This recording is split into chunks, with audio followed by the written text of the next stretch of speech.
Welcome both of you guys today. Thanks for coming.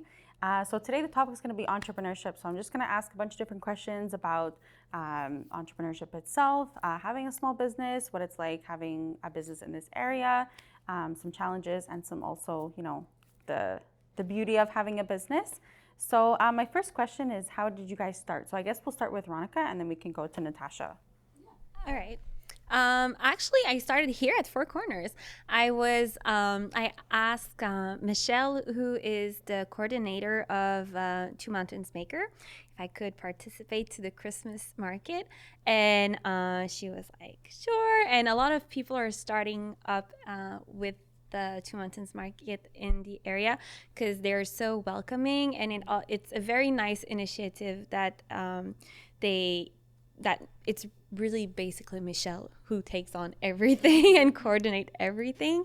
It's an initiative that was really citizen based, so it's communal and you know who's going to be there and people help each other out. And I'm grateful because I really think that I've reached a level where I am right now because I was given that first chance here at Four Corners with the Two Mountains Maker.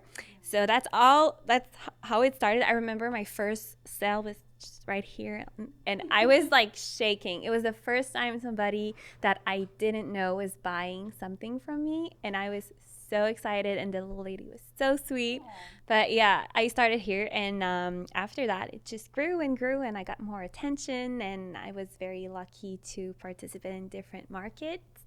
And yeah, and now I'm here with you guys. So. Yeah, that's awesome. Yeah, that Thank was you great. for that. And you? Me, I started during COVID. Oh. So during that time, no one had anyone to bake or make anything. The stores were closed. So I took the initiative and I launched, and it went great. For 2 years, I was killing it with all the parties and baptisms and weddings. So that was amazing. Wow. Now I've shifted a little bit to making things. So now I make personalized gifts and baskets and candles. And it seems to be going well. I've done 4 markets now here in Deux-Montagnes, and it's the best experience I've ever had. Wow, that's awesome. And so I kind of forgot to ask, like, what is the name of your guys' businesses and what exactly do you guys sell or make? So again, I'll just start with you. So Yeah, so I have Petites shows. I am making pottery and ceramics. I make functional object and decorative object also. Everything is made by hand in my basement here in Two Mountains. It's very local. I have a big kiln in my garage, so everything is also cooked at home.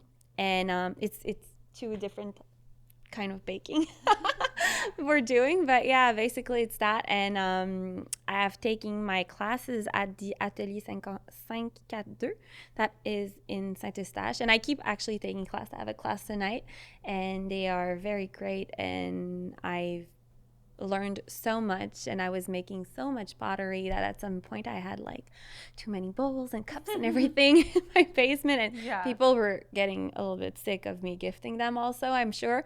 So that's how it also started. And yeah, so I'm making decorative and functional pottery. and you? Me? I have Ford Bakes and Ford Makes. Ford Bakes is baking and Ford Makes is making. Both same things. I make everything at home, handmade by myself. Wow, that's amazing. Thanks. I see So your Ford products. Makes is candles, right? Yeah. Nice. Candles and personalized gifting. Nice. And where do you get your guys' inspiration from, if you have? Is it yourself? Is it someone else? Has it always kind of been in your mind for a while? Like, what kind of sparked your interest, I guess you could say? For myself, I've always been very creative. Okay. But it was very hard to commit to some type of art because I'm very curious. I don't know if that was hard for you since you life shifted also. Yeah. But yeah, so it was hard to just focus on one thing, and that's why it's called Petites shows, because it's very generic, so I can switch up anytime I want. That's But very good. for real, I decided to go with Petites shows because I wanted to keep it small, and I wanted to keep it like human size. So Yeah, your brand fits the name really well. So. Yeah. And I've always been very creative, and I'm very inspired by the whole pottery community because it's such an old art that I feel like everything has already been made and everything exists. Okay. But there are so many techniques to learn and to try that you, by just putting everything together, you can kind of find your own personal aesthetic and your own Like personal the options style. are endless. You can really just Yeah. go with your creativity, and then every day you're like, oh, I'll create this or this. Sometime a batch will come out of the kiln and it will turn out beautifully, and sometimes it's gonna be a complete mess. But anyway, you learn, and anyway, sometimes there's success, sometimes there's failure, but it keeps it very exciting. So I think that's why I have committed to pottery for 3 years now. It's because there's such a large range of techniques to try and things to make. There's so many objects that you can make out of clay that it kind of satisfies me. Yeah. And I don't feel like I'm going around and around doing the same thing. You know, like if you're doing like paintings, it's like pretty straightforward. It's a painting. Yeah. So in pottery, it's more diverse. So I feel like that's why my imagination can go everywhere, and I can make a lot of different stuff. So that's why I feel like that I've committed to this type of art, and that's why I feel like it's so inspiring. It's because it's not just the color, it's also the shape, the texture, the form, the use. Yeah, and that's the beauty of art. You can really even if you do have a vision in mind and it doesn't come out like the way you were expecting or whatever, you can still find beauty. And you might have it at a market and someone goes, oh my gosh, this is beautiful. And you're like, oh, I didn't like it, but thanks, Like sometimes it's really good to have, it's art. That's the way it happens. And sometimes it's very hard to be objective about what you're doing also. So sometimes I'm bringing stuff, I'm like, oh, I'm not quite sure. And it end up being the first thing taken, or it's very cool to see that other people sees beauty in what you're doing. Yeah, that's really nice. It makes you feel nice also. It's a really good feeling. Yeah, it's a good feeling. You work hard at something and then, And if you want to add on to it, 2 years ago, I made a deal with myself that every single month I was going to learn something new. Oh. So it started with candles and then bath bombs, working with epoxy, working with wood. Wow. Learning how to print on different types of materials. So I've stuck with it, and now that's why I have so many different products, is because I force myself to learn and perfect everything that I make. Wow, that's really cool. And what would you say is your favorite to do out of everything that you have? So far, candles and working with epoxy has been my two favorites, because there's so many endless possibilities with both of them. Mm-hmm. And when you're doing your candles, did you have a hard time doing them at the beginning? Like, is it a science behind, like, you want to explain a little bit? It took me about 6 months to get it down. Okay. And then I started working with molds, which was a lot harder than I expected. Yeah. Like my first probably 20 teddy bears, the heads popped off. Like it was bad, but now it's gotten better. Now you got your formula, you know what you're doing. So exactly. Yeah. And I try to film it all, so I always remember exactly each step that I took. Yeah, that's good. And with all those videos, you can look back and say oh, here, I don't know what I was doing, and you can see how you grow, So, yeah. There's a lot of trial and error when you're learning any form of art. Yeah. But also I had pots cracking, handles breaking, explosion in the kiln also, because it's not dry enough. So if it's not dry enough, it just, you open it and it's just pieces everywhere. And there's always a learning curve, but I feel like it's really about commitment. Yeah, you have to keep to it. Your first few are never gonna work out, but if you keep to it, it's gonna be a beautiful product at the end. Yeah.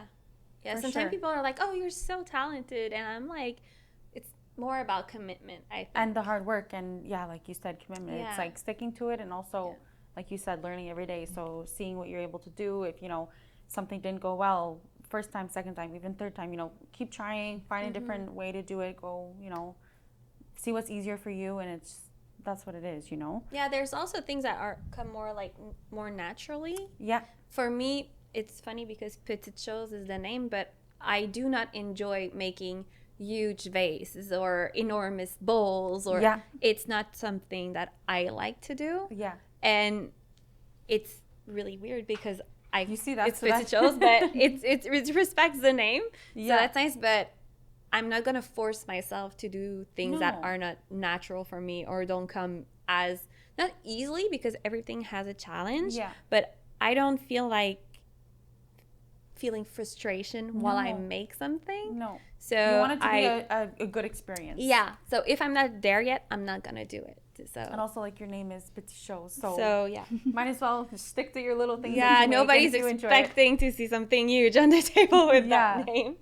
Yeah. And what would you guys say is like the biggest challenge that comes, or there could be more than one if you guys want, but biggest challenge that comes with being an entrepreneur or running your own business, or whether it's competition or just whatever. What would you guys say?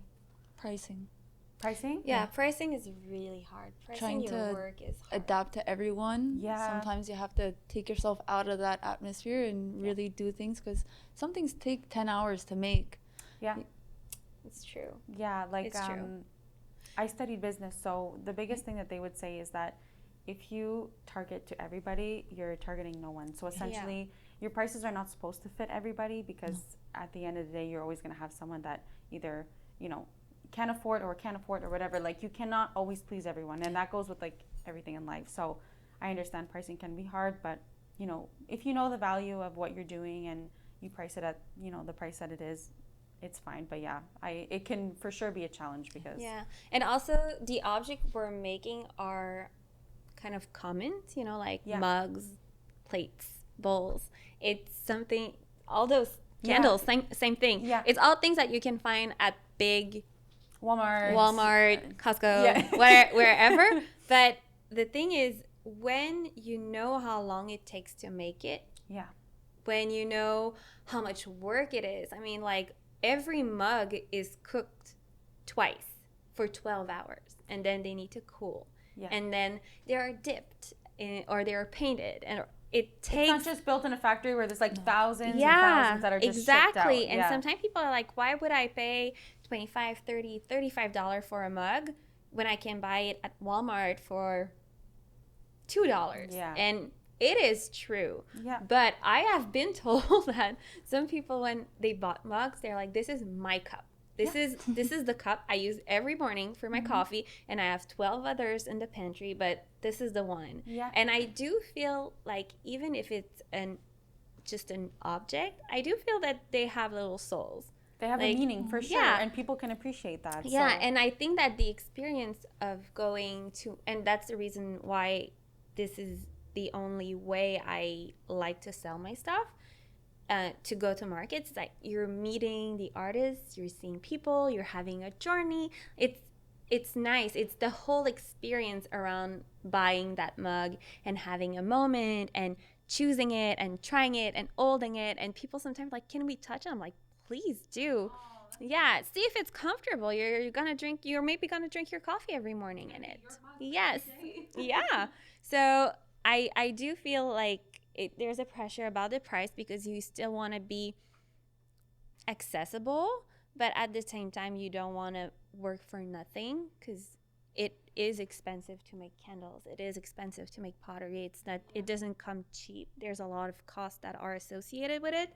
And I really do think that when you find the right crowd and the right people, they will be willing to spend a little bit more, because they know that there is a person behind it also. Someone that actually had, took the hard work and it created this beautiful thing. These are her mugs here.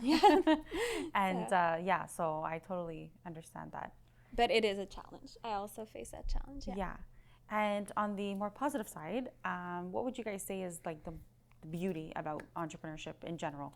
If you have a few ideas, you can just shoot them, or about like your experience, or meeting other entrepreneurs. It's really amazing. I got to experience that at the markets this summer, and I thought it was a great thing knowing that there's other people like me doing the same thing and enjoying it. I would say the sisterhood, because it's mostly women that I am around. In pottery and markets, it's a lot of a girls' place, I have to say. I think in the Two Mountains Maker, I think we're mostly women. It's very inspiring to see all of them thrive and all of them create, and to see all of us, we're posting something, somebody's sharing it, they're commenting on it. When there's a market and there's like there's a spot left, or I cannot go, I cannot attend, my kids are sick, and like, if somebody wants to have my spot, go for it. So there's really a sense of support, and I have to say the artists are always our best customers. Like, at the end of the market, we're just going all around them. Let me shop. And then we're shopping for ourselves, and they are the best customer for sure. But there is a big sense of taking care of each other, Wow. and we truly want each other to succeed. So that's really beautiful, because there's been a bad narrative about women in business sometime, and like the competition and everything, but I really don't feel that way. That's good. I really feel supported by my community. I really feel appreciated. I feel I'm celebrated also for being a mom that is also an artist, Doing all these things, but also doing the entrepreneurship, and it's really nice to have that community. Yeah, and for you, if you want to add on, I don't know, you already answered, I think. Yeah, but also one of the things I had was my first market was Canada Day this year, and I don't know if you guys know that it was like a huge storm. So it was a disaster that day. It was so I actually bad. don't remember. And like I didn't know anyone. No one knew really who I was. And within minutes, everyone got together to help each other move their stuff, protect everything. Yeah. Like it was a really nice moment. Like I was nervous, and after that, I was not nervous anymore. And it makes you feel more comfortable knowing that like people next to you are there for you, or want to help you, or are interested in your products and stuff like that. Yeah. So there's a very funny video on my Instagram of me getting drenched because I was trying to like pop the water off my tent because it was collapsing. It was your first market? Yeah. You poor thing. Oh my God, I would have been so discouraged. There's moments where you're like, oh my gosh, what is going on? It was raining like crazy, but still we had a great day after it cleared out and people were happy. You see? Yeah. It was Sometimes really great. The negatives, the positives outweigh. Yeah, once it cleared out, everybody got out and we had great support. And people were also appreciative of the fact that we stayed. You know, we could have packed up and go I'm not home. doing this. I want to leave. Yeah. But we stayed there. We had a hot dog. It was raining. We laughed Enjoy about the it. moment. Yeah. Nothing really you can do. No, and people it was funny because all my pots were full of water, so we were just like Let me dump this. Yeah, it was a fun day. But yeah, it's nice to have people around like that. And cool. how do you manage like being a mom and doing your business? Like, do you find it's hard? Are you? Well, obviously you love what you do.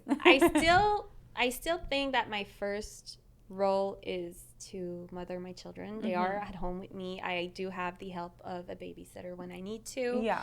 But Petites is taking more and more space in my life, and I have a little bit more time and energy to give to Petites, even if I have a 5, a 3, and a 1-year-old at home.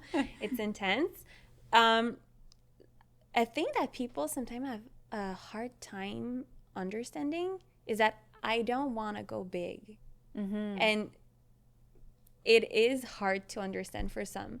I'm like, I don't want to be on Etsy. I don't want to sell online either. It's a lot of time. Yeah. I don't feel like selling to people I don't see and I don't know.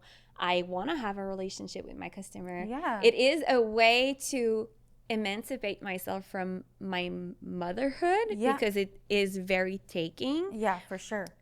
And I like to take that 5 or 6 hour on a Saturday and do your be thing. there and put myself pretty and set up my table and say hi to people and just talk and meet. And after that, I'm at the park and there's a mom there and she's like, I know you from the pottery thing. And it's just nice because it gives me an identity outside of motherhood, which I think is very important. For sure. But sometimes people don't understand that I don't want to go big. I don't want to sell in many shops. I don't want to be rich and famous about pottery. Because that's not your objective. That's not your goal. It's really the goal. To make you happy. No. You love what you're doing. You're creating something beautiful out of your talent. Yep. You're meeting other people. So And I have to say I'm very, very blessed and very fortunate to be able to stay home with my kids for the time being while they're little and to have that little side hustle of doing the pottery.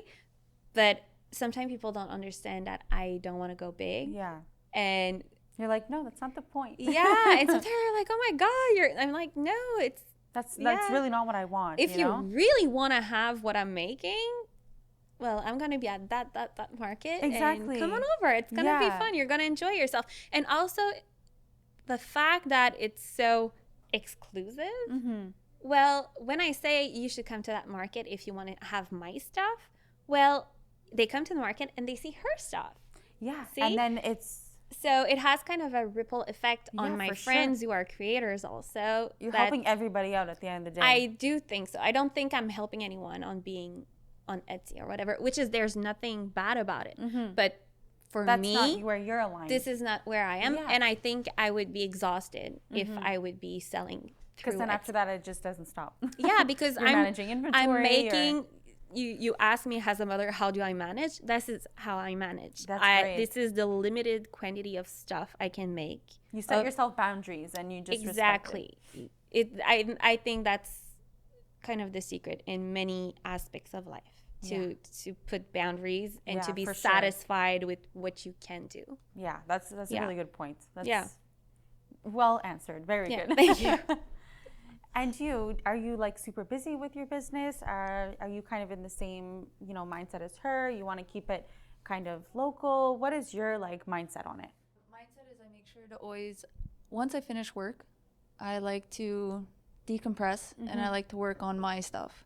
So every day I finish at 6 o'clock. From 6 to about 10 p.m. I'm just making things, getting rid of the anxiety. Yeah. I put on my Taylor Swift and I really enjoy it. And it's really helped with, like, I do have social anxiety. So with making things, like, I'm focusing on something else and it's helping. And then when I'm going to these markets, like, I'm not nervous anymore. Like, I like my product. I want to tell people about it. And so that's changed an aspect of my life as well. And you're proud of it. You're able to, that's really nice that you have this that you're doing, because it's kind of a way for you to kind of just get away from your headset and you can just really, focus. That's it. And I grew up here in Deux Montagnes. Okay. And all my family grew up here. So it's nice. The markets, I see my teachers from high school, from elementary school, like, just I like it. So this is a question you guys can both answer again. So how do you feel, entrepreneurship and doing all these markets have really shaped the community, or how has the community helped you guys? Because I know we kind of touched on it a little bit. So go right ahead. I think it's building the community. Like, I didn't even know there were so many small business owners in Deux Montagnes. Like, there's also, like, a lot of the food and the drinks, and, like, I've tasted it and it's amazing. And now I'll go to their restaurants, like, and everyone comes together. Like, the people are just so happy. Like, every market I've been through, I don't know if it's the same thing with you, but everyone's so happy and smiling, no matter if it's hot, cold, anything it is. Raining. They're all, like, everyone's brought together, and it's just so amazing to be a part of. Wow, that's amazing. Yeah, we both participated with the Two Mountains Maker, who is, I think, the main organization for the market here in Two Mountains, because I don't think the city is willing to take on organizing the market. So for now, it is with the Two Mountains Maker, and they're doing an amazing job. Wow. And also, we have a lot of organization in this town. I have to say, it's not in every town that you have the Lions Club. Yeah. You have the Légion. You have here for Korners. The École de Musique Liliane also is very gracious to lend us their spot, which is so beautiful and so well placed. We were there this fall. So there is a lot of entrepreneurs who are willing to make space for others. And that is very precious. And also it comes back to, like, the circular economics, Yeah. My kids are taking classes at the Liliane school, so I do the market there. Yeah. So I know the family who owns it, and now I've learned that my kids are going to go to kindergarten with their kids. So there's also, doing the market makes you meet a lot of people. Yes. But it also brings kind of a sense of security in the community, because then you know people, you know where they're from, they own a business or they work at this place or that place. And I feel like I'm walking in the street knowing, oh, this artist lives there. Yeah. Or just I'm looking out the window and I see, oh, this is a stained glass from Mr. Bourlard, who is the teacher at the little yellow school. And it makes it feel very safe and secure, and that every corner someone. And it's so not nice. a huge town. It's kind of a small town still. Yeah. But there's really a sense of community and a sense of feeling like you know everyone. Like a comfort, you don't feel, good relationships. Yeah, you don't feel like you're a stranger in your own town. You feel like you know people, and they know who you are also. Yeah, for sure. I like that. I like that people like say hi to recognize you, me. recognize, or they and support you, then they're gonna, they might play sports with your kids, their kids, it's like everything is connected, intertwined and connected. And also, now I have people who are like, they live here in Mountain, and they're like, oh gosh, I have a dinner party tomorrow and I didn't find a gift for the hostess or whatever, and they're just giving me a call. They're like, I would need a little something for that. And I'm like, yeah, sure, you can come. Like, I'm going to be there from that time to that time. And they would come up and pick up something. Wow. I do it for the customer I know, but it's really nice. Really nice. Yeah, it's really nice to have this closeness and this proximity with the people around here. Wow. And have you guys both always lived in Dermontagne your entire lives? No, I was born in Saint Marthe. Okay. And I moved back here with my husband and my kids when we were ready to have a home. Oh, nice. So this is your home. You're like, this is my place. Home. Yeah, this is my place. I lived here until I was 16. Okay. I moved to Laval for school. Okay. And I moved back here when I was 27. Okay. And I'm not planning on going anywhere. That's good. You're staying in your community. Yeah. Nice. And do you guys think or feel, if you guys didn't live in this area, if you guys would still be doing what you're doing with your businesses? Do you think, it would change, or? I'll be honest, I did start when I was living in Laval, but it felt very alone. Yeah. Like, there was not much support, people to talk to. It was more just online. Right. But now that I'm back home in Dermontagne, doing these markets, meeting everyone's people. willing to support and put the word out. Like, wow. It's a better community. So your business is really flourishing, and yourself too. I don't think Petites Choses would have gotten so big and so successful. No, and I don't think I would have felt the la reconnaissance, feel the recognition. Exactly from my community as much if I would have lived somewhere else.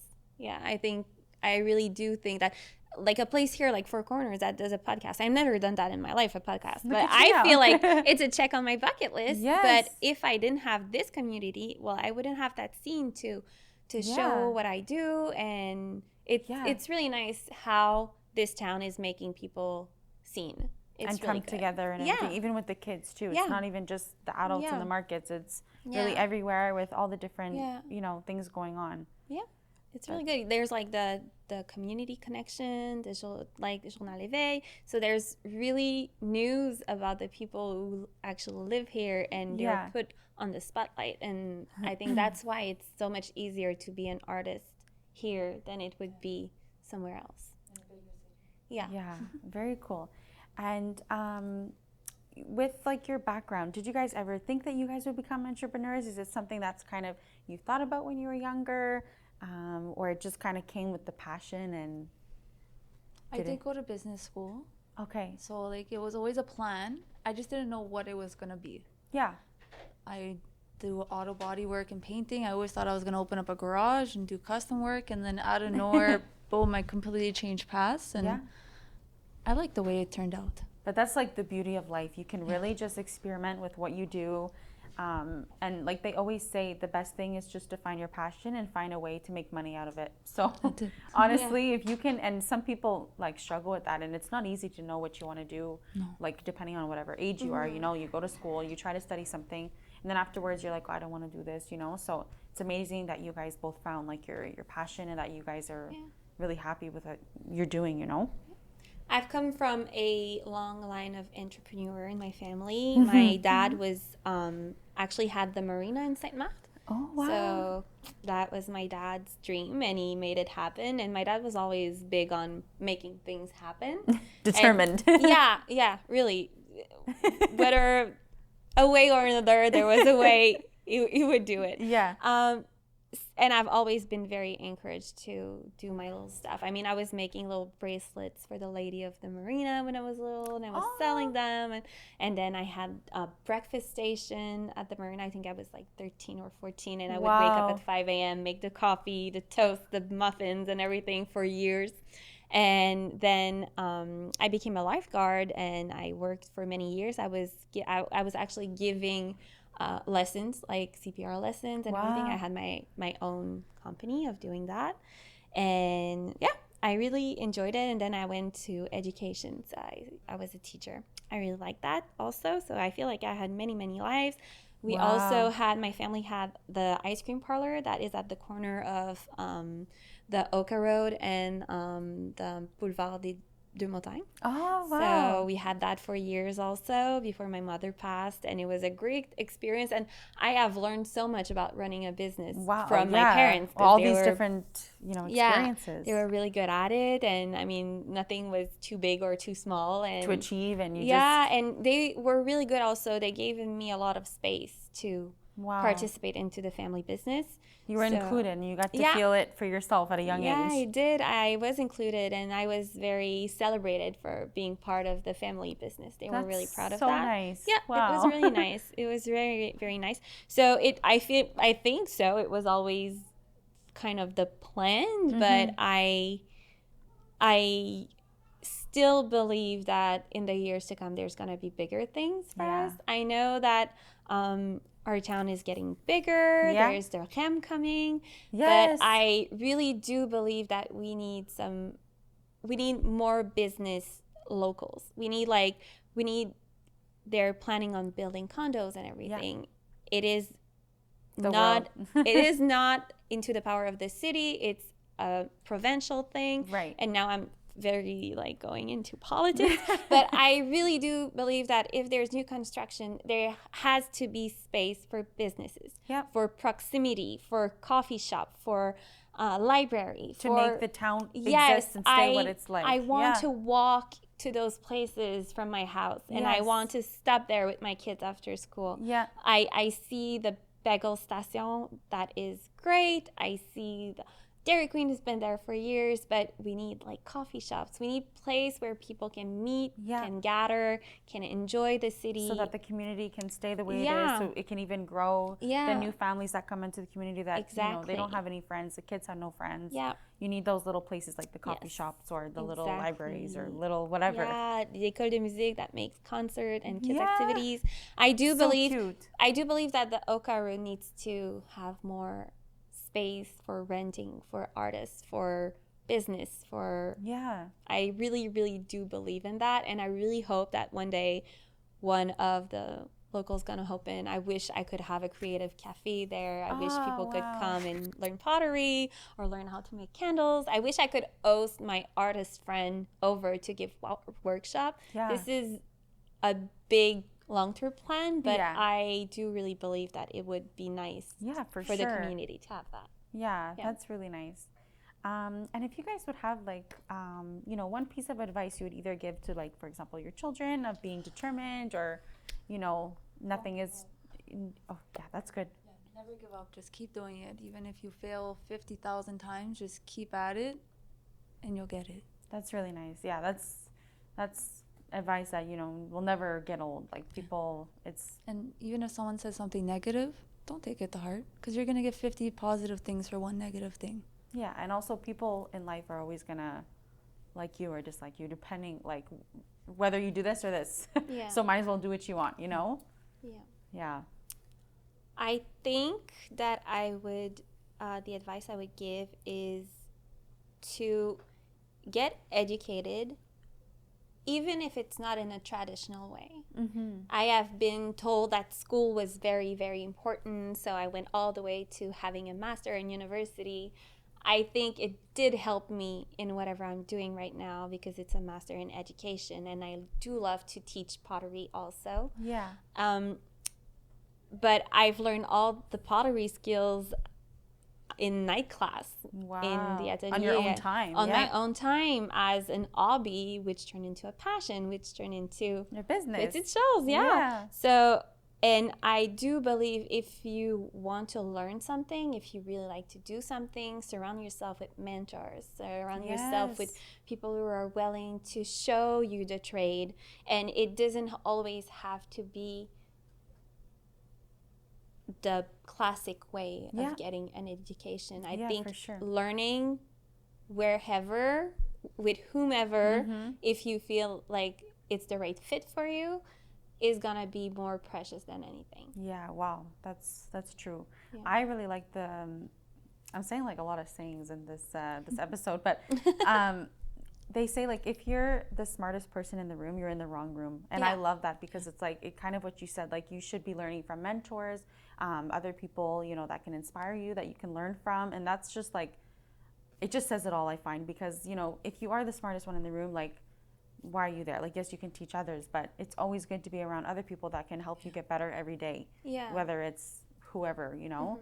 So I think that's really inspiring. Yeah. You're never too old to learn something new. No, definitely not. Yeah. You learn something every single day.